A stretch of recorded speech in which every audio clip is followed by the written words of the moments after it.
Boa noite, queridos amigos da TV Cidade. Prazer ter você comigo aqui mais esta noite no programa Filosofia para a Vida. Filosofia aplicada à vida e aplicada também ao cotidiano. Nosso programa hoje será um pouco diferente. Muitas pessoas me mandam perguntas sobre a filosofia e você pode fazer o mesmo. Você pode mandar as suas dúvidas, perguntas no meu e-mail, fratergil@hotmail.com, que está aqui no vídeo. E também você pode me perguntar diretamente no meu Instagram, que é @gilheleno, que também aparece aqui no vídeo. Então o e-mail é fratergil@hotmail.com e o meu Instagram é @gilheleno, tudo junto. E aí assim a gente vai criando uma comunidade de filósofos, vamos discutindo sobre filosofia. Então hoje eu vou responder essas perguntas, e a primeira pergunta vem do Eduardo, daqui de Taubaté. O Eduardo ele pergunta assim: o que é filosofia? Uma pergunta bastante complexa, porque pede uma definição daquilo que é a condição do ser humano. O ser humano, ele sempre se pergunta de onde ele veio, para onde ele vai, ele se pergunta sobre a sua realidade aqui na Terra. Então o ser humano, ele é sempre movido a perguntas. E a filosofia é essa ciência que procura colocar as perguntas, mas não qualquer pergunta. A filosofia, ela se preocupa com as perguntas últimas, aquelas perguntas fundamentais, acerca da realidade do homem, da realidade do mundo e também da realidade de Deus. Então a filosofia nada mais é do que isso. Essa possibilidade que o homem tem, através da sua razão, de procurar ver a realidade de forma mais clara, e tentando ver a sua realidade, a sua vida, aqueles problemas que são fundamentais para ele, de uma maneira mais clara. Assim, Eduardo, o homem ele vai também expandindo a sua visão, expandindo a sua realidade. Quero recordar aqui o Aristóteles, que é um filósofo grego, e ele dizia que nós temos 3 maneiras de ver a realidade. A primeira maneira, bastante fraca. A segunda maneira, um pouco menos fraca do que a primeira. E a terceira maneira é a forma mais profunda e intensa de vermos a realidade. Então a primeira maneira é a maneira acidental. É quando a gente vê e já traça um juízo, quando nós falamos, nossa, eu vi e não gostei. Então, meio que sem pensar. Então, esta é a forma de ver a realidade de maneira acidental. Mas tem a segunda forma, que é um pouco mais forte então que essa primeira, que é ver a realidade de maneira racional. Então, a gente percebe a realidade e procura pensar essa realidade. Então isso é importante, porque se trata do pensamento. O próprio Aristóteles vai dizer que o homem ele é um animal racional, mas ver a realidade apenas com a razão também ainda é muito pouco, porque a razão humana ela tem a medida do ser humano. E Aristóteles propõe então a vermos a realidade de uma maneira mais profunda, de uma maneira mais intensa. Então, ver a realidade na sua essência. Então, essa maneira de ver a realidade, Aristóteles vai chamar de categoria substancial, é ver de fato a substância, a essência de cada coisa. É tentar ver a realidade ou ver a coisa naquilo que a coisa é. E para isso demanda os sentidos, que é daquela primeira maneira acidental, demanda a razão humana, que é aquela maneira racional, mas para ver a realidade na sua essência, precisa sobretudo do coração. né? E aqui nós poderíamos até dizer da fé, né? Porque o ser humano, essa integridade de sentimentos, de razão e de sentidos, de razão, mas também de sentimentos, mas também do coração. Então, a filosofia é isso, é tentar ver a realidade com profundidade, com intensidade, ampliando a realidade e tentando ver a realidade de forma mais clara. Ok, Eduardo? Não sei se respondi, né, mas se tiver ainda alguma dúvida, você pode me mandar então uma mensagem no meu e-mail ou então no meu Instagram. E aqui nós temos então a pergunta da Aninha, aqui de Taubaté. A Aninha, ela pede que se fale um pouco sobre o mito da caverna. Muito bem, Aninha. Esse mito é um dos mais famosos da história da filosofia. Ele vem do Platão, né, lá na República, uma obra clássica do Platão. Ele vai trazer então vai nos explicar a realidade utilizando sobre o mito da caverna. O que diz esse mito? Ele diz que homens viviam dentro de uma caverna, com as costas para a entrada da caverna, e então na parede dessa caverna eram projetadas apenas as sombras desses homens. Eles achavam que a realidade era somente aquilo, né? Sombras projetadas na parede. Até que um homem procura sair da caverna e, estando lá fora, ele vê toda uma outra realidade de forma expandida. Ele vê natureza, ele vê céu, ele vê estrelas, ele vê lua, ele vê sol.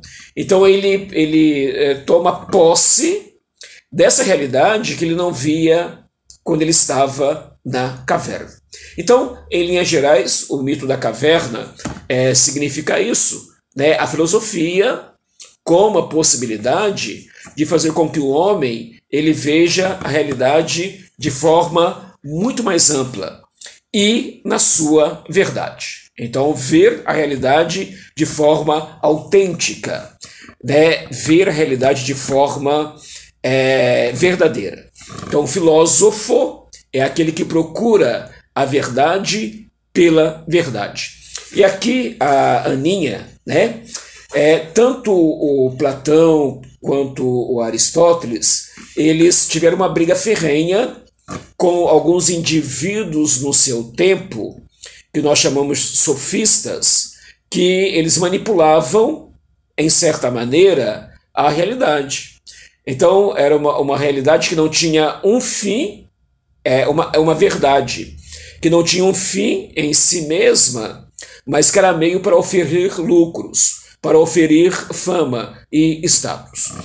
Platão e Aristóteles eram contra essa concepção da realidade, porque para eles, para perceber a realidade, é preciso que a perceba com a verdade. Então, né, o mito da caverna traz, né, essa metáfora desse homem que, saindo da caverna, ele agora não vê apenas sombras de uma realidade, né, mas ele vê a realidade na sua verdade e na sua autenticidade. E por isso ele pode ver essa verdade mais clara. Outra pergunta que nós temos aqui, meus queridos, é do Carlos Eduardo, também aqui de Taubaté, e ele pede que eu possa explicar um pouco sobre o motor imóvel. O motor imóvel também é uma concepção do Aristóteles, né, desse filósofo grego, em que ele procura então explicar a realidade se valendo desta hipótese do motor imóvel.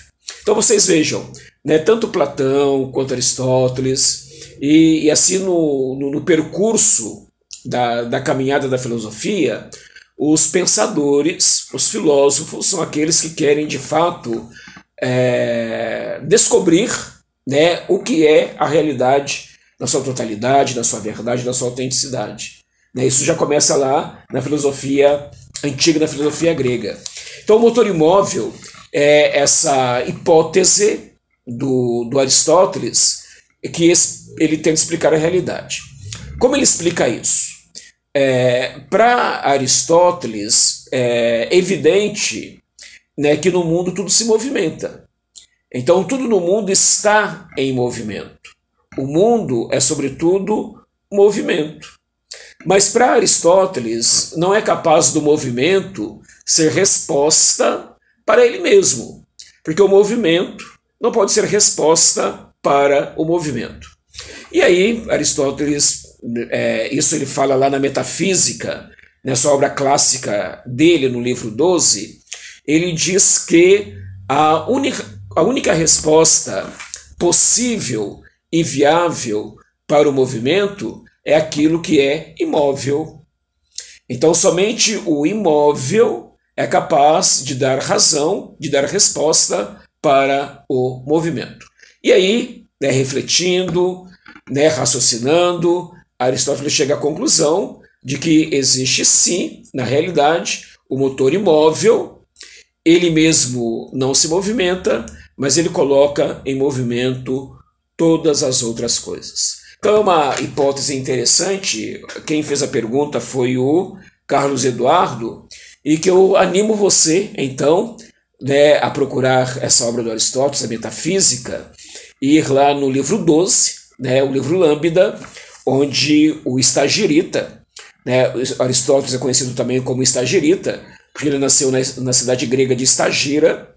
Então lá, o Estagirita, ele vai falar então sobre o motor imóvel, como funciona essa hipótese do motor imóvel.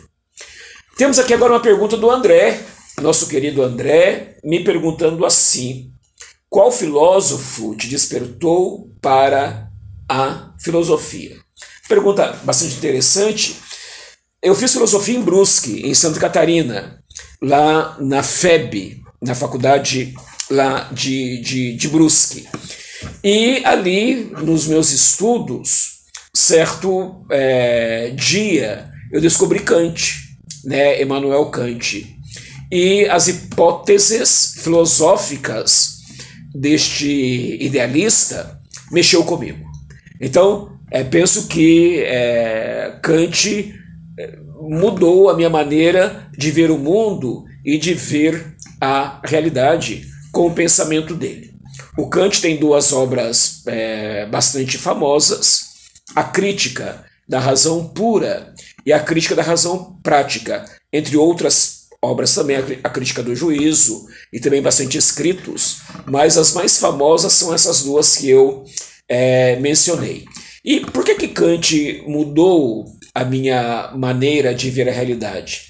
Por conta da hipótese do Kant, que não são os objetos ou a realidade que, de fato, articulam o nosso pensamento, mas é o contrário. É o nosso pensamento, é o nosso intelecto que faz com que nós possamos conhecer, então, a realidade. Então, o homem só conhece de fato aquilo que a sua razão, o seu intelecto, o ajuda de fato, né, a conhecer. Então, a hipótese do Kant, em linhas gerais, né, é esta. Ele vai falar das formas a priori do intelecto humano, né, que tudo que nós conhecemos, então, é conhecido porque o nosso intelecto ele verte sobre o objeto formas a priori que o ser humano já traz consigo, já traz com ele. Então o Kant ele coloca o ser humano no centro do universo. Quem regula o conhecimento não são os objetos, não é a realidade, não é o mundo, mas quem regula o conhecimento é o próprio homem. É a maneira do homem ver o mundo e a realidade através do seu pensamento, da sua razão e do seu intelecto. Por isso que aqui se fala do idealismo kantiano, né? Tudo então é o intelecto, é a ideia, né? O objeto também é importante, a realidade é importante, mas de fato o polo mais forte entre o intelecto e o objeto, o polo mais forte é o objeto. Então eu animo também, quem perguntou foi o André, né? Animo o André a procurar aí as obras do Kant, a crítica da razão pura sobretudo, e também a crítica da razão prática. Temos aqui agora uma pergunta da Cibele. A Cibele pergunta assim: qual a diferença da mitologia para a filosofia? Pergunta interessante, né? Filosófica por excelência. Antes da filosofia, o que se tinha ali era a mitologia. Tanto Platão quanto Aristóteles eles vão, de fato, lutar contra a mitologia, né, para que, de fato, o conhecimento ele tenha essa autonomia, ele tenha, então, vamos colocar essa palavra, essa cidadania. Ainda que o mito ajudasse o homem a fazer uma leitura da realidade, mas a filosofia ela faz essa leitura com mais acuidade. Qual que é a diferença, então, da mitologia e da filosofia? A mitologia eram narrativas, eram histórias que se tinha e que procurava, então, explicar o mundo, explicar a realidade. Mas eram histórias que passavam de boca a boca, de pai para filho, sem um fundamento ali verificável, científico, né? Eram mais ali casos mais retóricos, né? Vamos colocar assim, da mitologia. A filosofia ela vem com uma outra proposta. A filosofia ela não quer lidar apenas com a oralidade, né, ou com os causos que a mitologia conta. Mas a filosofia ela quer utilizar-se da razão humana. Então o lastro que faz com que o conhecimento na filosofia seja um conhecimento que deva ser levado a sério, esse lastro é a razão, é o pensamento, a razão humana. Depois temos aqui ainda uma pergunta do Fabrício. O Fabrício vai lá para filosofia contemporânea e ele pergunta assim: poderia nos falar um pouco sobre Heidegger? Olha só, o Heidegger é um filósofo alemão que nasceu em 1889. A grande obra do Heidegger, a sua obra que é referência, é O Ser e o Tempo. Então, para Heidegger, é o tempo a dar sentido para o ser. E é uma grande sacada do Heidegger, porque até então a filosofia ela tomava posse do tempo. A filosofia ela aprisionava o tempo. Muitas teses da filosofia antiga e também medieval eram teses que se furtava a ação do tempo. Então, teses que eram para sempre, né, que tinham esse caráter, então, da eternidade. Heidegger vem, então, com a sua proposta, com a sua hipótese, né, dizendo que nada se subtrai ao tempo, e é o tempo, então, a dar sentido, a dar razão para o ser. Vamos lembrar que lá, nos gregos, né, a frase sobre o tempo, que o tempo é Cronos, né, esse deus Cronos que devora os próprios filhos. Então, para Heidegger, nada se subtrai ao tempo, e para pensar então a realidade, é necessário pensar a realidade com essa temporalidade, né, que é a expressão que o Heidegger vai usar, com a temporalização, né, porque tudo na realidade é temporalizado. Então Heidegger ele traz, né, essa novidade, né, e ele vai falar também depois da diferença ontológica entre o ente e o ser. Então o ente é esse polo da realidade que está fadado a ser devorado pelo tempo, o ser não. Por isso, para Heidegger, o ser é sempre mistério e ele não pode ser nomeado. Porque quando eu nomeio o ser, esse ser deixa de ser e passa a ser ente. E como ente, ele vai ser também ali consumido pelo tempo. Então, para Heidegger, do ser não se fala, apenas sabe-se que o ser está aí, mas ele não pode ser nomeado, ele não pode ser falado, ele não pode ser dito. Porque ao dizer o ser, esse ser se transforma, esse ser ele é entificado. Isso, coisas mínimas sobre Heidegger, mas que você, quem fez a pergunta foi o Fabrício. Então, Fabrício, procure a obra clássica do Heidegger, que é Ser e Tempo, né? E ali você vai compreender bastante coisas. E alguma dúvida, então, o meu e-mail e também lá no meu Instagram, você pode então perguntar para mim. Aqui uma pergunta do Kelvin, né? Ele pergunta, daqui de Taubaté também, ele pergunta assim: o que o filósofo José Ortega y Gasset quis dizer com a expressão homem-massa?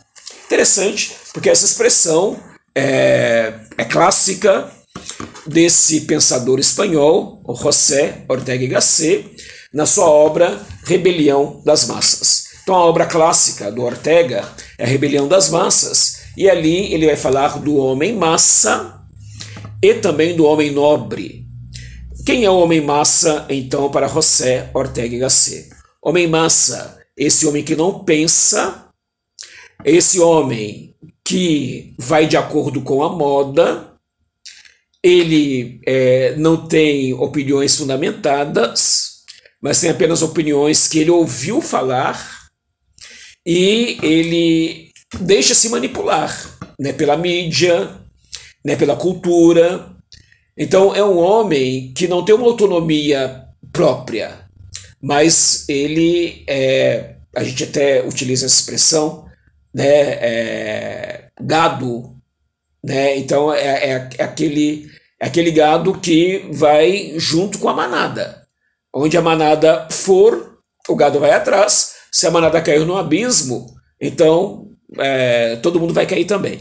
Então esse é o homem-massa, né? Esse homem que não pensa.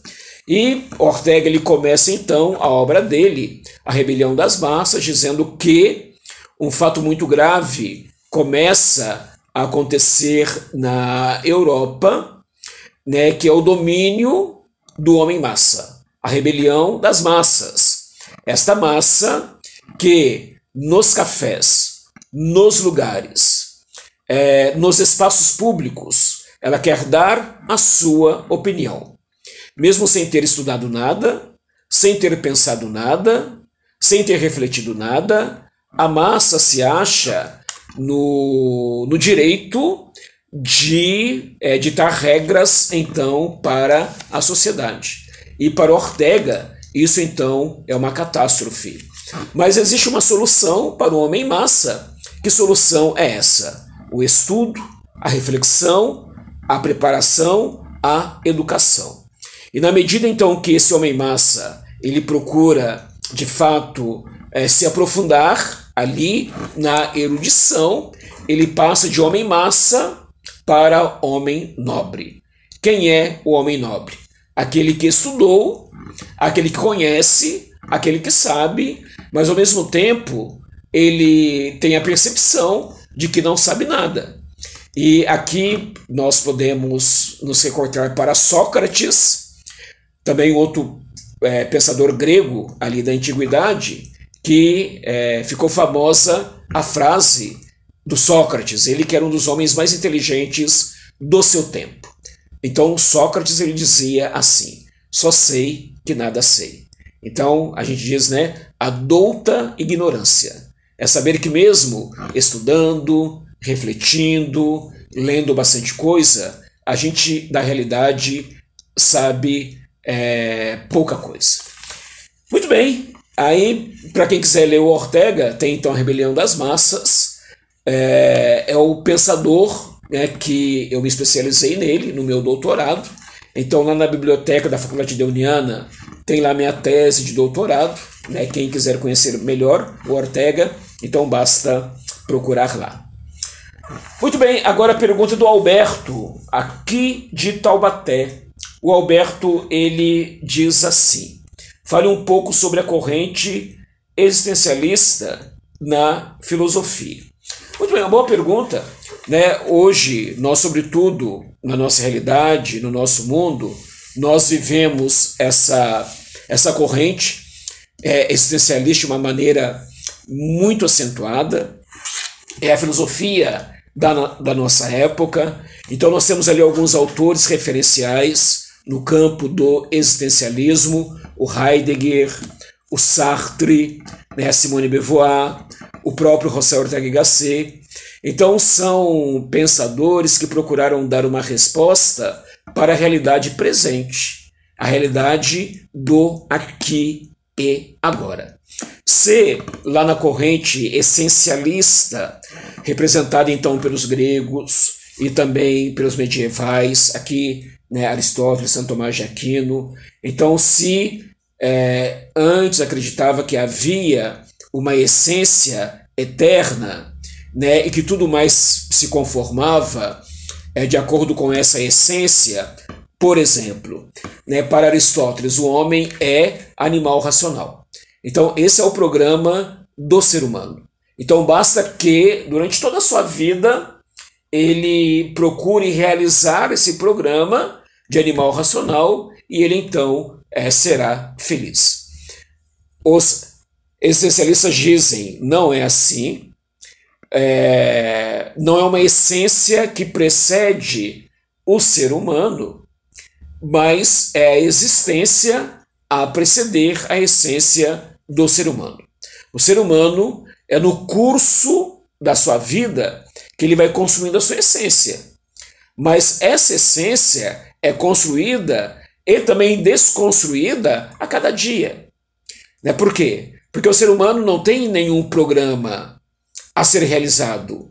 É ele mesmo o dono da sua história e ele vai construindo e desconstruindo essa sua história. Então, a linha existencialista, o próprio nome já diz. É uma filosofia que é construída de acordo com a existência. Não sei se você já ouviu falar alguém dizer assim: meu corpo, minhas regras. Então, hoje, é o próprio ser humano dotado de uma autonomia absoluta, que vai construindo a sua história. Não tem uma essência que o precede, mas o que ele tem agora é apenas um dia atrás do outro.